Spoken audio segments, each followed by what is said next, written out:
اے دنیا کے ظالموں، اللہ سے ڈرو۔ شیخ حسینہ واجد کے معاملے میں عدالت نے سزائیں دینے کا پاکستانی ماڈل اپنا لیا۔ حسینہ واجد کے ساتھ اس مقدمے میں ملک کے وزیر داخلہ اور آئی جی بھی ملزم تھے۔ استغاثہ کے مطابق مظاہرین کے خلاف ڈرون، ہیلی کاپٹر اور مہلک ہتھیاروں کے استعمال کا حکم دیا گیا، جس سے لوگوں کی ہلاکتیں ہوئیں۔ شیخ حسینہ واجد نے حکم دیا، وزیر داخلہ اور آئی جی نے حکم پر عمل کیا، تاہم آئی جی سلطانی گواہ بن گئے، جس کی بنا پر سزا ہوئی اور آئی جی کو معافی مل گئی۔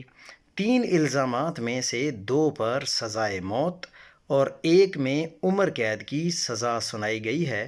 احتجاجی تحریک کے شرکاء، عینی شاہدین اور زخمیوں کا علاج کرنے والے ڈاکٹروں سمیت کل 54 افراد نے اس کیس میں گواہیاں دی ہیں اور آج الحمدللہ شیخ حسینہ واجد کو سزائے موت کی سزا دی گئی ہے۔